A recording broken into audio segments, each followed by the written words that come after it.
ବାଲେଶ୍ୱରର ସ୍ୱସ୍ତିକ poverty foundation ପକ୍ଷରୁ ଅନୁଷ୍ଠିତ ହେଲା ଜଳସେବା କାର୍ଯ୍ୟକ୍ରମ। ଗ୍ରୀଷ୍ମ ପ୍ରବାହକୁ ଦୃଷ୍ଟିରେ ରଖି ନିୟମିତ ଜଳଛତ୍ର ପରିଚାଳନା ଉପରେ କର୍ମକର୍ତ୍ତାଙ୍କ ଗୁରୁତ୍ୱ। ଏପ୍ରିଲ ମାସର ପ୍ରଚଣ୍ଡ ଗ୍ରୀଷ୍ମ ପ୍ରବାହକୁ ଦୃଷ୍ଟିରେ ରଖି ବାଲେଶ୍ୱରର ସ୍ୱେଚ୍ଛାସେବୀ ସଂଗଠନ ସ୍ୱସ୍ତିକ ପଭର୍ଟି ଫାଉଣ୍ଡେସନ ପକ୍ଷରୁ ଏକ ଜଳସେବା କାର୍ଯ୍ୟକ୍ରମ ସହରର ଆଦର୍ଶ ସହଦେବକୁଣ୍ଡା ଥାନା ସମ୍ମୁଖରେ ଅନୁଷ୍ଠିତ ହୋଇଯାଇଛି। ସଂଗଠନର ଅଧ୍ୟକ୍ଷା ସଂଯୁକ୍ତା ରାଣୀ ବେହେରାଙ୍କ ନେତୃତ୍ୱରେ ଏହି ସେବା କାର୍ଯ୍ୟକ୍ରମ ଆରମ୍ଭ ହୋଇଥିଲା। ବଢୁଥିବା ଗ୍ରୀଷ୍ମ ପ୍ରବାହକୁ ଦୃଷ୍ଟିରେ ରଖି ସଂଗଠନ ପକ୍ଷରୁ ପଥଚାରୀଙ୍କୁ କିଞ୍ଚିତ ସେବା ଯୋଗାଇ ଦେବା ଉଦ୍ଦେଶ୍ୟରେ ଏହି ଜଳସେବା ଆରମ୍ଭ ହୋଇଥିବା ସେ ସୂଚନା ଦେଇଥିଲେ।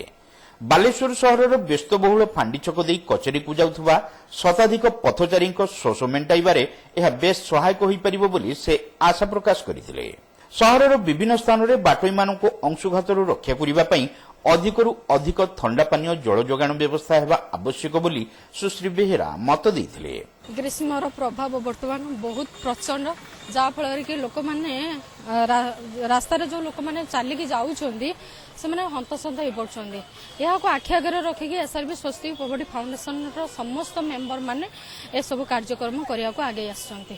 ଆଜି ତ ଦହି ସରବତ ଆଉ ତରଭୁଜ କିଛି ବଣ୍ଟନ କରାଯାଉଛି। ନେକ୍ସଟ ଆଗକୁ ଯଦି ଗ୍ରୀଷ୍ମର ପ୍ରଭାବ ଆଗକୁ ପ୍ରଚଣ୍ଡ ରହିବ ତାହେଲେ ଏଇଭଳିଆ ପ୍ରତ୍ୟେକ ଦିନ ନହେଲେ ବି 2 ଦିନ 3 ଦିନ ଅନ୍ତରରେ ଗୋଟେ ଗୋଟେ ପ୍ରୋଗ୍ରାମ କରିବେ।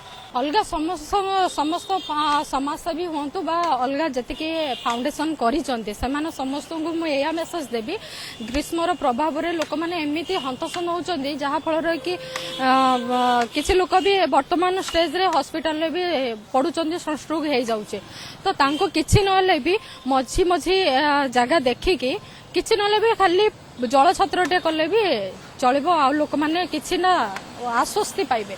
ସାମାଜିକ କର୍ମୀ ସସ୍ମିତା ପଣ୍ଡା, ଆଶ୍ରିତା ତରାଇ, ଅମିତା ଚାନ୍ଦ, ସବିତା ମହାନ୍ତି, ରଣଜିତ ପୃଷ୍ଟି, ସତ୍ୟେନ୍ଦ୍ର ଦାସ, କଞ୍ଜମଣି ସ୍ୱାଇଁ, ବିଜୟ ବାରିକ ଏବଂ ରଜତ ବାରିକ ପ୍ରମୁଖ ଏହି କାର୍ଯ୍ୟକ୍ରମରେ ଯୋଗଦେଇ ସଂଗଠନର ଜଳସେବା କାର୍ଯ୍ୟକ୍ରମ ଏକ ସ୍ୱାଗତଯୋଗ୍ୟ ପଦକ୍ଷେପ ହୋଇଥିବା ବେଳେ କର୍ମକର୍ତ୍ତାଙ୍କୁ ସାଧୁବାଦ ଜଣାଇଥିଲେ। ପ୍ରଥମ ଦିନରେ ସଂଗଠନ ପକ୍ଷରୁ ପଥଚାରୀମାନଙ୍କୁ ଦହି ସରବତ ଓ ତରଭୁଜ ପ୍ରଦାନ କରାଯାଇଥିଲା। ଗ୍ରୀଷ୍ମ ପ୍ରବାହ ନ କମିବା ପର୍ଯ୍ୟନ୍ତ ନିୟମିତ ଜଳସେବା ଶିବିର ପରିଚାଳନା ଉପରେ ସଂଗଠନର କର୍ମକର୍ତ୍ତାମାନେ ଗୁରୁତ୍ୱାରୋପ କରିଥିଲେ।